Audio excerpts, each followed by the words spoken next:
Hello everyone, स्वागत है आप सभी का हमारे यूट्यूब चैनल सारथी एचएसएससी हरियाणा पर। तो आज की जो क्लास रहेगी डियर लर्नर्स, बहुत ही ज़्यादा शानदार रहेगी। देखिए, जो हमारी सीरीज़ चल रही है साइंस के लिए, जो हमने सीरीज़ चला रखी है उसके 3 जो लेक्चर हैं, प्रैक्टिस सेट हैं, वो करवा दिए हैं। आज ये 4th प्रैक्टिस सेट होगा साइंस का। और इस सीरीज़ में हम प्रीवियस ईयर के, एसएससी के, आरआरबी के और एचएसएससी के जितने भी क्वेश्चंस रहेंगे साइंस के, सारे कवर करेंगे। तो जितने मैक्सिमम से मैक्सिमम क्वेश्चंस हो पाएंगे हम कवर करेंगे। इसके अलावा थ्योरी, पॉलिटी का मैंने जो है एक लेक्चर रिकॉर्ड कर लिया है, तो पॉलिटी के लेक्चर्स भी आज से डलने स्टार्ट हो जाएंगे। पॉलिटी को हम छोटे छोटे भाग में, जैसे मान लो पॉलिटी का parts of the Indian constitution है, या जैसे कि आपका प्रियम्बल हो गया, तो कंप्लीट पॉलिटी को हम पार्ट्स में करेंगे। ठीक है, चैप्टर वाइज करेंगे। तो वो भी मैं सोच रहा हूँ वो सारे लेक्चर्स आपको डाल दूँ। ठीक है, इसके साथ साथ जो साइंस के क्वेश्चंस आपके चल रहे हैं ये चलते रहेंगे, और पॉलिटी के भी मैं क्लासेस ले आऊँ ताकि आपका जितना जल्दी से जल्दी हो सके सिलेबस कवर हो जाए सब्जेक्ट वाइज। ठीक है, थ्योरी भी कवर करेंगे और अपने PYQ भी कवर करेंगे, और इंपॉर्टेंट क्वेश्चंस की प्रैक्टिस भी कर लेंगे। बाकी जिस बच्चे को PDF चाहिए वो टेलीग्राम चैनल ज्वाइन कर लेना, लिंक मैं उसका डिस्क्रिप्शन में दे दूंगा। जिसने 3 क्लासेस नहीं देखी हैं पिछली, वो भी देख लें, क्योंकि क्लासेस बहुत ही ज़्यादा इंपॉर्टेंट हैं आपके लिए, और सारे क्वेश्चन PYQ हैं, प्रीवियस ईयर जो क्वेश्चन हैं वो हैं बिल्कुल जो आए हुए हैं एग्जाम्स में। बाकी आप चैनल को सब्सक्राइब कर लें भाई, और अपना जो है प्यार दिखाएं, सपोर्ट दिखाएं। ये सब चीज़ें आपके लिए हो रही हैं, तो आप इसका पूरा फ़ायदा उठाएं। क्वेश्चंस आपको इजी बिल्कुल नहीं मिलेंगे, मॉडरेट टू हार्ड लेवल के मिलेंगे। ठीक है, क्योंकि HSSC ने अपना थोड़ा लेवल बढ़ा दिया है, स्टेटमेंट वाइज क्वेश्चन पूछ रहा है वो। ठीक है, अभी आपने HSSC CET का पेपर देखा भाई, ग्रुप C का। ठीक है, 26 की मॉर्निंग वाला और 27 की इवनिंग वाला। ठीक है, तो उसमें आपको पता ही लग गया होगा, थोड़ा स्टैंडर्ड हाई है, तो उसी लेवल की हम प्रिपरेशन करेंगे। बाकी साइंस में ज़्यादा कुछ चेंज नहीं होगा, करंट अफेयर्स में थोड़ा बहुत चेंज रहता है। तो जितने भी PYQ में हम सारे टॉपिक्स को कवर कर लेंगे साइंस के, फिजिक्स केमिस्ट्री बायोलॉजी के। ठीक है भाई, बाकी चैनल को सब्सक्राइब कर लें ताकि आपको जो नोटिफिकेशन है वो तुरंत मिल जाए। यूट्यूब आपको रिकमेंड करे ऊपर, तो कोई क्लास आपकी छूट ना जाए। मैं सोच रहा हूँ लाइव क्लास भी ले लूँ। ठीक है, लाइव क्लास भी स्टार्ट कर दूँ 1-2 दिन में। तो भैया आपको जैसा सही लगे आप बता देना कमेंट सेक्शन में। ठीक है, अपने जो सजेशन है वो लिख देना, कोई अगर चेंज करना है तो वो भी बता देना। ठीक है, बाकी मैं कवर सारा कराऊंगा, कंप्लीट सिलेबस होगा ग्रुप D का और HSSC CET का। हैंड रिटन नोट्स भी बना रहा हूँ मैं, तो वहाँ से ही मैं पढ़ा दूंगा, नोट्स भी मिल जाएंगे आपको। ठीक है, तो आज की क्लास में देख लेते हैं अपना पहला क्वेश्चन, और टू द पॉइंट पढ़ेंगे, बिल्कुल टाइम वेस्ट नहीं करेंगे हम। ठीक है, ताकि जल्दी से जल्दी पढ़ के और ख़त्म करें हम। अपने पास और भी बहुत सारे काम होते हैं ना भाई है ना, अपनी लाइफ को भी इंजॉय करते रहना है। ऐसा नहीं है बिल्कुल बस पढ़ते ही पढ़ते ही पढ़ते ही पढ़ते रहना भाई। 24 घंटे में से अपने आप को भी टाइम देना है, और आप एफिशिएंटली पढ़ें। 6 से 7 घंटे, 8 घंटे, जितना भी आपसे हो पाता है। लाइब्रेरी में पढ़ें, घर पढ़ें, कहीं पढ़ें, लेकिन पढ़ लें एफिशिएंसी के साथ। बाकी और जो अपना एक्स्ट्रा टाइम है उसे ज़रूर से अपने आप को दें, अपनी हॉबीज़ को दें, और परिवार वालों के साथ बात करें। ठीक है, वो सब चीज़ें भी ज़रूरी हैं। अगर आप एक ही कमरे में बैठ के और बिल्कुल ऐसे गुम हो जाएंगे तो कई बार दिक्कतें हो जाती हैं। ठीक है, तो आपको 7 से 8 घंटे लाइब्रेरी में पढ़ो, घर पे पढ़ो, कहीं भी पढ़ो, पर पढ़ लो, एफिशिएंसी के साथ पढ़ो, और मॉक टेस्ट जरूर लगाओ, प्रैक्टिस करो जैसे मैं करा रहा हूँ आपको साइंस की। तो साइंस के क्वेश्चन यहाँ से लगाओ, और भी आपके पास कोई बुक हो PYQ की तो उसमें से भी लगाओ। तो PYQ आपको सारे यहीं पे मिल जाएंगे। बाकी आप लगा सकते हैं, डिफरेंट डिफरेंट बुक्स आती हैं मार्केट्स में, बहुत सारी चीज़ें आती हैं, आप वहाँ से भी लगा सकते हैं। ठीक है, क्वेश्चंस को जरूर लगाना है आपको, ताकि आप एग्जाम के लिए प्रिपेयर्ड हो सकें। कैसे एलिमिनेट करना है वो सब चीज़ें, ठीक है, हम सीख लेंगे अपनी आने वाली क्लासेस में। तो चैनल को ज़रूर सब्सक्राइब कर लेना है। तो पहला क्वेश्चन है, the caloric theory replaced which older theory of heat and combustion. Bilingual class रहेंगी भाई आपकी आने वाली भी। तो कैलोरिक सिद्धांत ने उष्मा और दहन के किस पुराने सिद्धांत को प्रस्थापित किया? ऑप्शन हैं आपके, thermodynamic theory, entropy theory, kinetic theory और फ्लोजिस्टन थ्योरी। तो इसका जो आंसर है वो है phlogiston theory. Option D is the right answer. ठीक है, डायरेक्टली आपसे पूछ लेगा तो ऐसे ही सीधा। तो ये आई थिंक SSC का क्वेश्चन है, या फिर RRB NTPC का है।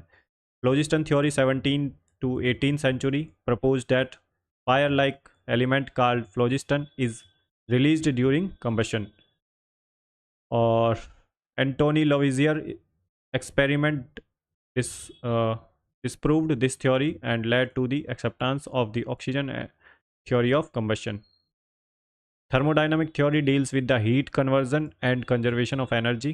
Kinetic theory explains that the behavior of gases based on the molecular motion. तो अदर जो ऑप्शंस हैं उनके बारे में भी थोड़ा यहाँ पे डिस्कशन किया जा रहा है, तो इसको भी थोड़ा ध्यान में रखें आप। Entropy means disorder and energy dispersion in the thermodynamics. यहाँ पे हिंदी में भी दे रखा है, आप पढ़ सकते हैं। अगर इंग्लिश में आपको थोड़ी बहुत दिक्कत आती है तो, नहीं आनी चाहिए वैसे की, ठीक है, इतनी तो बेसिक इंग्लिश आनी चाहिए भाई। नेक्स्ट क्वेश्चन देख लेते हैं। What is the temperature of the triple point of water in the Celsius scale. तो पानी के ट्रिपल पॉइंट का तापमान सेल्सियस स्केल पर कितना होता है। ऑप्शन है 0 degree, -273.15 degree Celsius, 100 degree Celsius and 0.01 degree Celsius. तो इसका जो आंसर है 0.01 degree Celsius. Triple point of water is the unique temperature and pressure at which water can exist in solid, liquid and gases static, जो है state simultaneously, एक साथ solid, liquid और gaseous form में प्रेजेंट होता है इस टेम्परेचर पर वाटर, ठीक है, 0.01 डिग्री सेल्सियस पर। In the Kelvin scale, the triple point of water is exactly 273.16 Kelvin. 0 degree Celsius is the freezing melting point of pure water at 1 atmospheric pressure.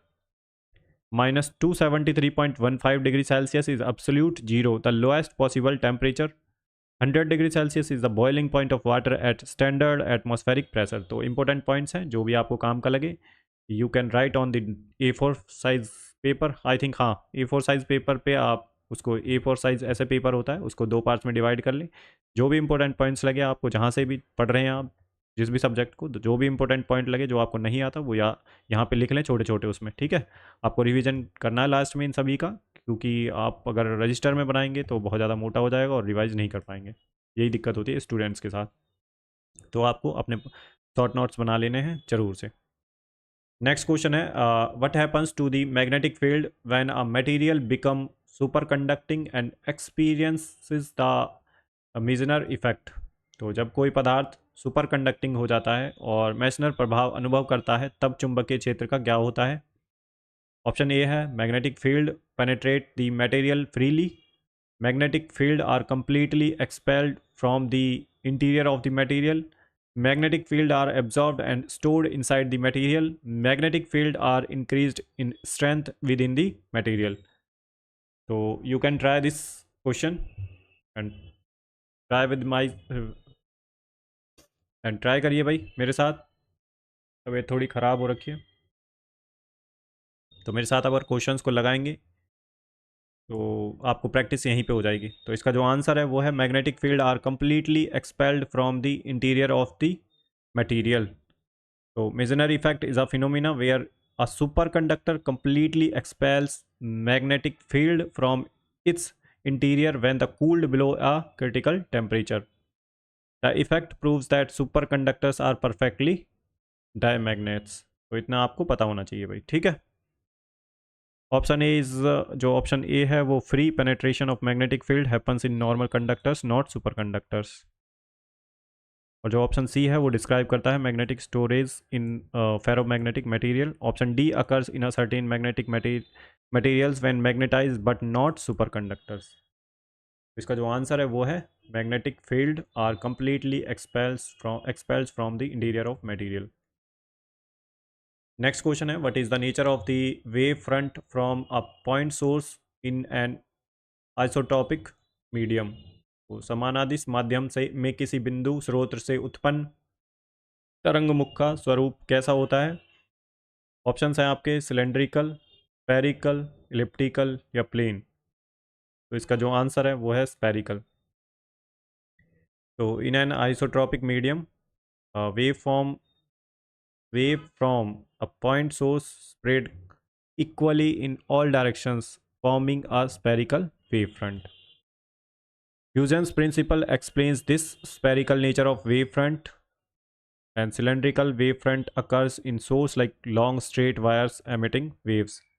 Elliptical wavefront appears in the anisotropic medium where wave speed varies with direction. Plane wavefront occurs when the source is at a very large distance. तो इसका जो answer है वो है spherical, option B. Next question है, the Meissner effect is a defining characteristics of which state of matter. तो Meissner प्रभाव किस अवस्था का एक परिभाषित गुण है। ऑप्शन है इंसुलेटिंग स्टेट, पैरामैग्नेटिक स्टेट या सुपरकंडक्टिंग स्टेट। इसका जो आंसर है वो है option D, superconducting state. The Meissner effect is observed in superconductors when magnetic field are expelled completely below a critical temperature. This effect distinguishes superconductors from a perfect conductors. Insulators block electric current but do not show the Meissner effect. Ferromagnetic material can retain magnetism, and magnetic material are weakly attracted to the magnetic field. Next question है, in a laboratory thermometer what is the usual temperature range? तो प्रयोगशाला thermometer में सामान्यतः तापमान सीमा क्या होती है? तो ये आपको बताना है। ऑप्शंस हैं आपके -10 degree Celsius to 110 degree Celsius, 32 degree Fahrenheit to 212 degree Fahrenheit, 0 degree Celsius to 100 degree Celsius, 94 degree Fahrenheit to 108 degree Fahrenheit. इसका जो आंसर है -10 degree Celsius to 110 degree Celsius. Laboratory thermometers measures temperature beyond freezing point and boiling point of water for experiments. This range is suitable for most chemical and physical experiments. 32 degree Fahrenheit to 212 degree Fahrenheit is the range of Fahrenheit based water thermometer, and 0 degree to 100 degree Celsius is used for pure water melting and boiling points. 94 degree Fahrenheit to 108 degree Fahrenheit is the range of clinical thermometer. Next question है हमारा, a body of mass 10 kg is moving with a uniform velocity of 5 metre per second, what is the net force acting on it? 10 kilogram द्रव्यमान वाला एक पिंड 5 metre per second की समान वेग से चल रहा है, उस पर लगने वाला शुद्ध बल कितना है यह आपको बताना है। ऑप्शंस हैं आपके 10 न्यूटन, 2 न्यूटन, 0 न्यूटन, 50 न्यूटन। तो इसका जो आंसर है वो है 0 Newton. Newton's first law states that if velocity is uniform net force is 0. Force is given by F is equal to ma, mass into acceleration, and here acceleration is 0. So 10 Newton or 50 Newton would imply acceleration. 2 Newton also imply a non-zero acceleration. तो इसका जो answer है वो है 0 Newton. Acceleration 0 हो जाएगा तो पूरी इक्वेशन ही 0 हो जाएगी भाई। नेक्स्ट क्वेश्चन है, which of the following is the SI unit of for sound intensity? तो ध्वनि तीव्रता की SI इकाई निम्नलिखित में से कौन सी है यह आपको बताना है।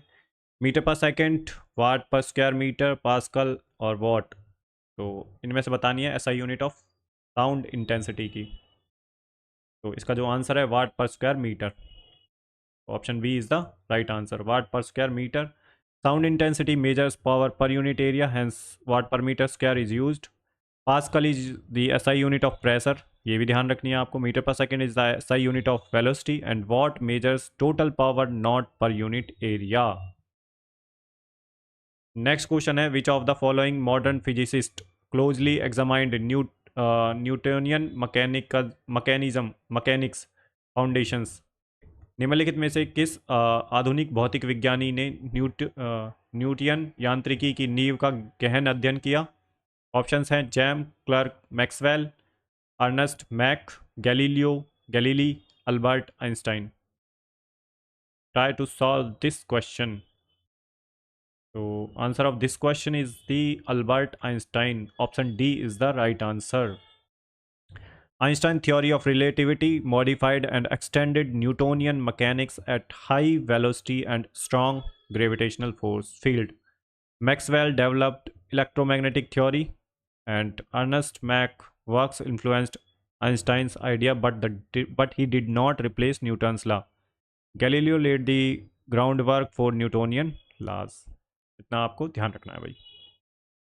नेक्स्ट क्वेश्चन है, which of the following has dimensional formula m0L0t-2? तो निम्नलिखित में से किसका आयामी सूत्र है m0L0t, t नॉट नहीं है, t-2 है। तो ऑप्शंस हैं आपके strain, angular acceleration, frequency, angular velocity. तो answer of this question is option B, angular acceleration. Angular acceleration is the rate of change of angular velocity measured in radian per second square. ठीक है, तो इसका जो formula हो जाएगा वो हो जाएगा m0L0t-2। Strain is dimensional less quantity, तो m0L0t0 रहेगा। अगर आपसे पूछ ले स्ट्रेन की डायमेंशनल फार्मूला तो ये डायमेंशनल लेस होती है स्ट्रेन।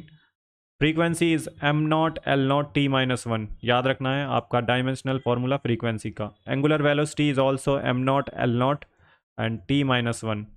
ठीक है भाई। नेक्स्ट क्वेश्चन है which of the following is not a thermometric property. Option में जरूर ध्यान रखना है, यहाँ पे क्वेश्चन पढ़ते टाइम नॉट का जरूर ध्यान रखना है। निम्नलिखित में से कौन सा एक थर्मोमेट्रिक गुण नहीं है। ऑप्शंस हैं आपके pressure of a gas, colour of substance, electrical resistance, length of a metal rod. The answer of this question is option B, colour of a substance. ठीक है, हिंदी में आपको दे रखा है। ठीक है भाई। तो thermometric properties change with temperature and can be measured to define temperature scales. Gas pressure, electrical resistance, length of metal rods vary with temperature. Color change is not a reliable and measurable thermometric property. Next question है what motion is responsible for the generation of waves in a string। तो तार में तरंग उत्पन्न करने के लिए कौन सी गति जिम्मेदार होती है। ऑप्शंस हैं periodic oscillatory motion, rectilinear motion, random motion, non accelerating transitional translation motion. तो इसका जो आंसर है वो है option A, periodic oscillatory motion. Waves in a string are generated by periodic oscillation of particles in the string. Rectilinear motion is a straight line movement, not wave generation. Random motion occurs in a gases and liquids but does not form regular waves. तो इतना आपको पता होना चाहिए भाई। Next question है what is the dimensional formula of pressure. तो दाब का आयामी सूत्र क्या है। ऑप्शंस हैं M L T minus two, M L two T minus two, M L two T minus two, M L one M L minus one T minus two. तो try to solve this question. तो answer of this question is M L not L minus one and T minus two. तो option D is the right answer. Pressure का जो formula है वो है force upon area. तो ये आपको यहाँ पे ऐसे निकालना है। M L T minus two is the dimensional formula force, ये फोर्स का डायमेंशनल फार्मूला है, याद रखना है। और M L two T minus two ये डायमेंशनल फार्मूला है वर्क और एनर्जी का। तो सीधा डायमेंशनल फार्मूला कई बार पूछ लेता है एग्जाम में, पहले भी एग्जाम्स में पूछा जा चुका है। नेक्स्ट क्वेश्चन है what is the complete set of both base and derived units called. आधारभूत और व्युत्पन्न इकाइयों के पूरे सेट को क्या कहा जाता है। ऑप्शंस हैं system of units, scientific model, measurement set या यूनिवर्सल कांस्टेंट सिस्टम। तो इसका जो आंसर है वो है सिस्टम ऑफ यूनिट्स। तो option A is the right answer. The SI system includes base and derived units for all physical quantities. Scientific models explain phenomena but are not unit system. Next question है which component is commonly used in a circuit to vary the resistance. Circuit में प्रतिरोध बदलने के लिए आमतौर पर किस घटक का उपयोग किया जाता है। ऑप्शंस हैं डायोड, वोल्ट मीटर और rheostat transformer. The answer of this question is the rheostat. So option C is the right answer. A rheostat is a variable resistor used to control current by changing resistance without interrupting the circuit. Diodes allow current to flow in one direction only. Voltmeter measures potential difference across 2 points. Transformer change voltage level in AC circuits. Next question है which of the following best describes the shape of sinusoidal wave signal during one complete cycle. तो निम्नलिखित में से कौन सा एक पूर्ण चक्र के दौरान साइनसोइडल तरंग संकेत के आकार का सबसे अच्छा वर्णन करता है। ऑप्शंस हैं triangular wave, S shaped wave, square waves, rectangular wave. तो इसका जो आंसर है वो है S shaped wave. Option B is the right answer. sinusoidal waves has a smooth repetitive oscillation resembling as S shape in one cycle. Triangular waves have straight line rises and falls. Square and rectangular waves have sudden changes between high and low values. Next question है, the crest of a wave is the point where the disturbance is at. तरंग का शिखर वह बिंदु है जहां गड़बड़ी जो है किस बिंदु पर होती है. ऑप्शंस हैं आपके, constant point, zero point, maximum point, minimum point. का जो आंसर है वो है maximum point. Option C is the right answer. The crest is the highest point of waves corresponding to maximum displacement. The trough is the lowest point, minimum displacement, and 0 point occurs at equilibrium. Next question है हमारे पास, which type of wave is primarily formed on a stretched string when plucked or disturbed. खिंचे हुए तार को झटकने या बाधित करने पर मुख्य रूप से किस प्रकार की तरंग बनती है. ऑप्शंस हैं आपके, इलेक्ट्रोमैग्नेटिक, सरफेस वेव और टॉर्शनल वेव या ट्रांसवर्स वेव्स. तो इसका जो आंसर है वो है transverse waves. In transverse waves particles displacement is perpendicular to wave propagation. Electromagnetic waves are also transverse but not mechanical. Surface waves occurs at interfaces of two media. Torsional waves involves twisting motions. Next question है हमारा, a sound wave with a period of 0.01 second has a frequency of 0.01 second की आवर्त काल वाली ध्वनि तरंग की आवृत्ति कितनी होगी.